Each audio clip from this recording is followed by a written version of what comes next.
slide. Nah ini, pasang kecil lagi deh. Ya. Baik, ini adalah pertemuan pertama. Saya anggapnya kuliah 1 aja, karena sebenarnya ini kalau bicara matematika di tingkat dasar itu banyak sekali ranah-ranah yang memang nggak bisa kita belajarnya kayak instan gitu, ada tahapannya.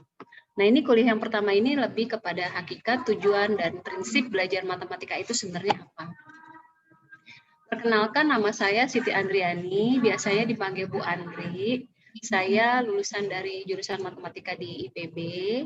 Kemudian aktivitas sekarangnya itu sebenarnya saya sudah mengajar matematika itu dari tahun 1995. Kemudian tahun 2006 saya baru mendirikan Kamewa. Tahun 2015 memulai aktivitas sebagai ibu homeschooler. Kemudian di 2019 saya relawan di Gernas Tasaka dan jadi master trainer. Jadi ada materi-materi gitu kita yang buat, kita yang garap. Kemudian juga di Studio Kotak-Atik saya juga sebagai mat director, jadi ya bantu-bantu juga. Jadi aktivitasnya semuanya matematika karena memang saya suka banget sama matematika. Makanya saya menamakan diri ya math enthusiast lah. Tapi saya bukan, sebenarnya nggak ke arah mathematician. Jadi memang math enthusiast. Kuliah kali ini nanti akan terbagi menjadi 4 sesi. Semoga ini bisa kena semua ini. Hakikat belajar matematika, tujuan belajarnya, prinsip belajarnya, serta sistem bilangan. Oke, kita masuk kepada apa sih hakikat belajar matematika. Sesi pertama ini ya. Kalau bicara dari pengertian hakikat itu adalah sebenarnya makna atau pemikiran yang paling dasar, yang paling inti. Nah, hakikat belajar matematika ini adalah sebenarnya menjalani proses berpikir matematis. Nah, berpikir matematisnya itu sendiri apa sih? Gimana sebenarnya tahapannya? Baik, kemarin saya minta teman-teman itu untuk menyiapkan selembar kertas ya. Sudah disiapkan ya? Silakan diambil selembar kertasnya. Karena ini harus dipraktekkan, baru nanti kita bungkus apa sih sebenarnya tahapan berpikir matematis. Ya, sudah? Sudah semua teman-teman? Memegang kertasnya? Tak ada suara ini. Tak ada suara? Sudah ya? Sudah, Andri. Sudah siap. Siap. Sudah. Oke ya. Kertasnya dilipat 1 kali. Apra boleh peragakan. Kertasnya dilipat 1 kali. Kalau kita buka lipatannya, itu terbentuk 2 daerah. Ya. Teman-teman boleh perhatikan frame-nya Afra Faunia, putrinya Kak Andri. Ya, memperagakan. Ya, lipat. Di layarnya juga ada, silakan dilipat 2. Lipat 1 kali sudah. Kemudian lipat 2 kali. Yang dibuka ini hanya pas lipat kedua kali ya. Lipat 1 kali ternyata terbentuk 2 daerah. Lipat 2 kali terbentuk 4 daerah. Ya. Lanjutkan lipatan tanpa perlu membuka. Lanjutkan lipatan terus. Kemudian berapa banyak lipatan yang dapat dilakukan pada kertas. Jadi teman-teman melipat mampunya berapa kali dari kertas itu. Karena coba nanti cobain. Dia pasti nggak bisa dilipat lagi. 4. Ya, silakan yang sudah punya jawabannya. 6. 6. Ada yang 7? Enggak. 6. Yakin 8? 5. Yakin 8? 6 maksa. 5, 6. 5. Jangan dibuka dulu ya, lipatannya jangan dibuka dahulu. Oh, jangan dibuka. Oke. Jangan dibuka dulu. Tapi kemampuan lipatannya berapa? Kemampuan lipatannya berapa? 6. 5. Aku 5. 5, 6. Oke, 5 ya. ideal, 6 maksa. Ada yang 5, ada yang 6. 7 kayaknya nggak ada ya. Ada yang 5 ya. Yang benar 6 karena ibu-ibu suka maksa. Intinya berarti ada 6 ya. Paling banyak nih saya lihat 6 nih. Jadi kita bisa melakukan lipatan ini paling banyak 6. Kenapa? Kok nggak bisa 7? udah susah dilakukan ya. Kemudian baru sekarang tebak dulu nih. Tebak dulu berapa banyak daerah yang terbentuk dari banyak lipatan yang dibuat tadi. Jangan dibuka, tebak dulu sambil mikirin. 36. 36. Oke, saya simpan jawabannya. 36. 64. 64. Ada yang 36, ada yang 64. Oke. Ada lagi yang lain? 64. 64. Oke.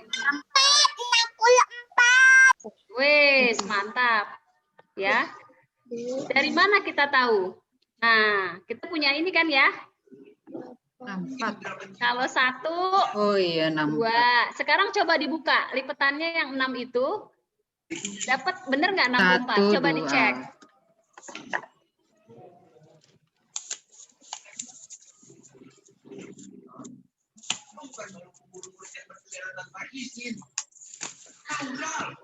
Delapan ke kanan, 8 ke bawah berarti. Betul ya, 64. Oke. Sekarang ini kan saya mencatatnya pada tabel. Jadi ketika melakukan ini, kita ceritanya belum tahu apa-apa nih. Ada nggak di sini simbol yang nggak dimengerti?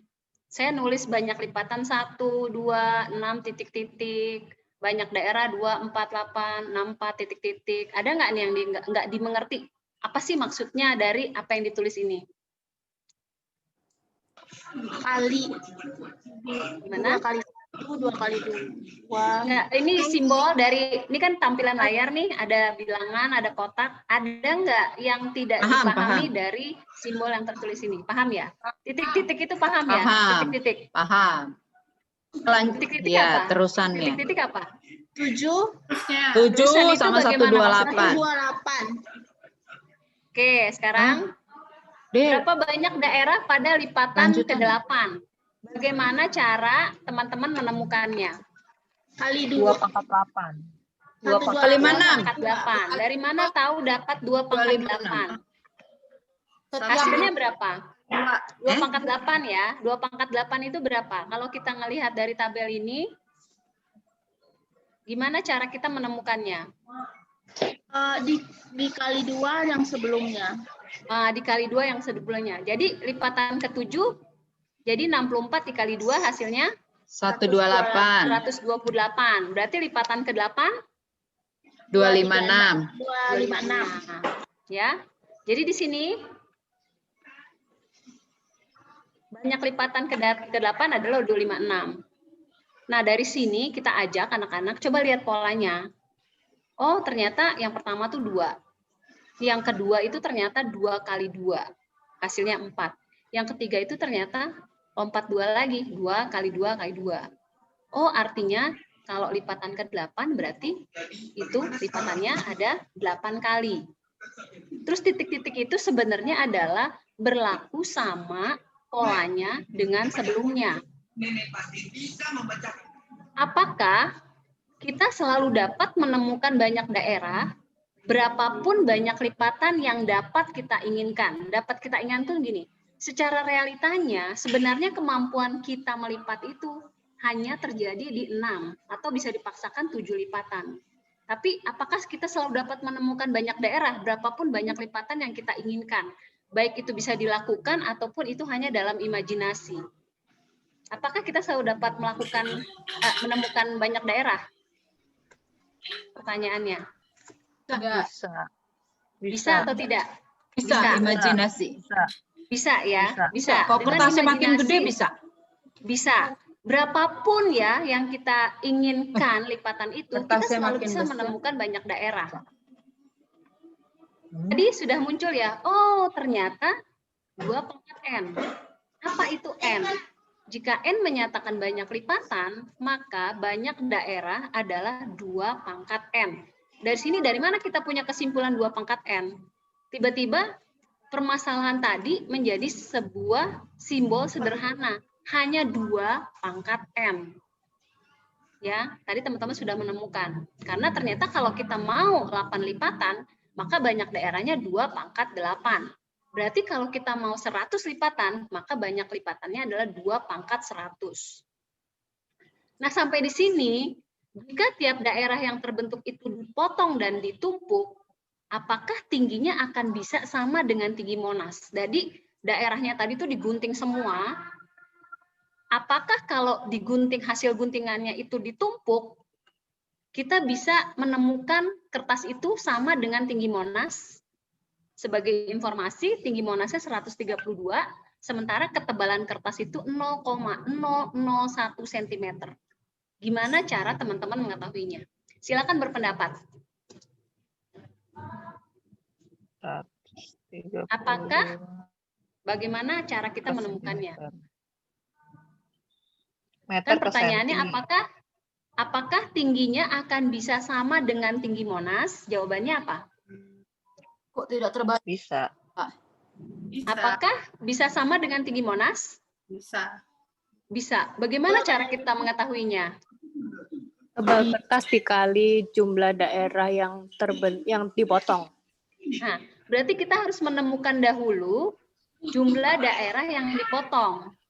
Artinya ada pengali 0,01 dengan banyak kertas. Kenapa? Karena satu kertas 0,01. Kalau dua kertas 0,002 cm. 3 kertas 0,003. Berarti ada berapa kertas ya supaya mencapai 13.200 cm. Karena 132 meter kita konversi menjadi 13.200 meter. Maka banyak potongan kertas itu akan menjadi 13.200 dibagi 0,01. Nah, dari sini kita bisa menemukan berapa kali melipat kertas untuk mendapatkan 13.200.000 potongan kertas. Nanti ini teman-teman bisa coba utak-atik, nanti hasilnya ini ada sekitar 24 lipatan. Jadi melipat, bayangkan teman-teman, tadi yang teman-teman lakukan itu 6 kali lipatan. Dengan melipat 24 kali, ternyata potongan daerahnya itu bisa mencapai tinggi Monas. Jadi sampai ada istilah, karena ini kita bisa berapapun lipatannya, sampai ada istilah, hanya dengan melipat kertas, kita bisa sampai ke bulan. Ya. Jadi dari sini apa? Ketika teman-teman melakukan sebuah proses konkret dari benda nyata, ada kertas saya lipat, kemudian mencoba menerjemahkan, ada apa sih sebenarnya, ada kisah apa sih di sini? Ternyata kita mencoba memahaminya dengan cara bagaimana?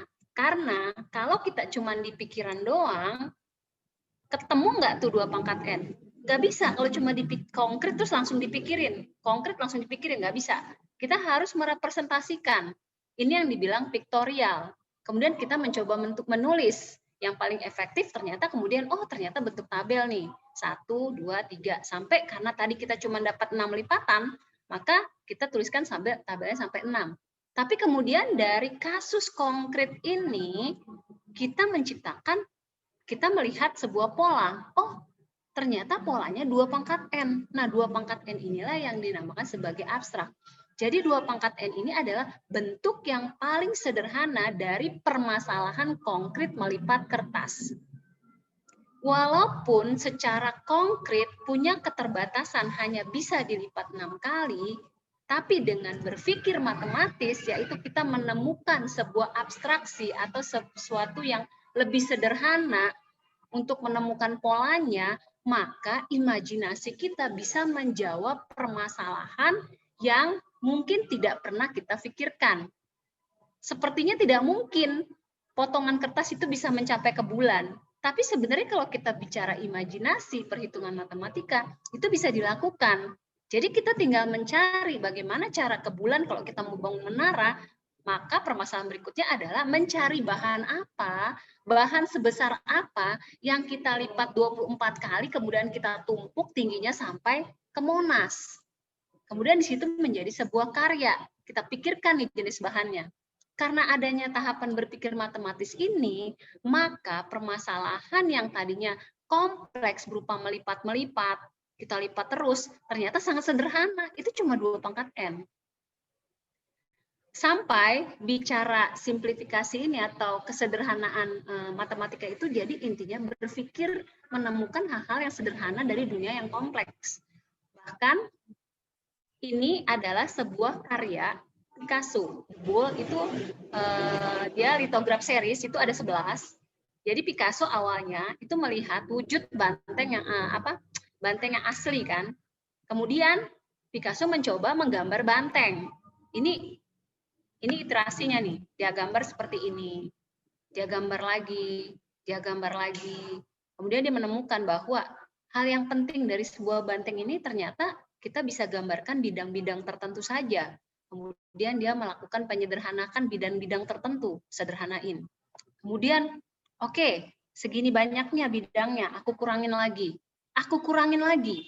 Ternyata dengan garis pun cukup mewakili. Makin dikurangi bidangnya sampai terjadi garis. Oh, garis itu ternyata juga bisa dikurangin lagi. Jadilah ini karyanya. Ini litograf series yang ke-11. Jadi inilah masterpiece-nya tuh yang seperti ini. Kalau kita langsung lihat ke sini, ini judulnya The Bull. Kita mungkin akan bingung ya, kok bisa ya? Bagaimana proses kreatif menjadikan sesuatu yang bentuk kompleks di dalam dunia yang kompleks menjadi sebuah abstraksi atau packing yang sangat sederhana, dan kita dengan melihat itu kita udah tahu, oh itu The Bull. Karena dikasih judul, terus kita melihat bentuknya memang banteng gitu. Oh itu The Bull. Nah, jadi tahapan belajar matematika atau berpikir matematik itu nggak bisa kita langsung dikasih seperti ini tuh nggak bisa. Kalau kita langsung dikasih seperti ini, sama kayak ujuk-ujuk kita disodorin gambar ini gambar apa sih nggak jelas gitu loh. Atau ujuk-ujuk kita disodorin, ya udah 2 pangkat N gitu. Lipat kertas itu 2 pangkat N. Apa sih 2 pangkat N itu? Ujuk-ujuk disodorin abstraksi. Nah, nggak bisa. Tapi yang terjadi hari ini, pembelajaran matematika itu langsung disodorkan abstraksi. Apa sih abstraksi? Nanti kita akan praktek lagi lebih jauh. Jadi, di sini, ketika pictorial ini, ada proses kreatif bagaimana membangun kesederhanaan agar ini bisa pengetahuan ini menjadi pengetahuan yang dikompres. Jadi ibarat kalau file itu dikompres dan nanti ibarat batu tuh dia akan mengkristal. Sesuatu yang kalau kita ngelihat itu The Bull. Kita langsung tahu. Kenapa? Karena inilah proses yang disajikan, proses kreatif yang disajikan oleh Picasso. Dia melihat bahwa dari bangun ruang ternyata bisa lebih sederhanakan menjadi shape-shape ini, bentuk-bentuk. Kemudian ternyata shape ini nggak cukup sederhana, ada yang lebih sederhana lagi, ternyata bisa garis. Nah, mungkin dia mau mencoba dengan titik ya, tapi kayaknya mustahil ya. Pakai titik bisa terbentuk pemahaman Bull gitu ya. Nah, jadi seperti itu. Jadi prosesnya itu adalah sebuah proses kreatif bagaimana menjadikan dunia yang yang kompleks menjadi sederhana.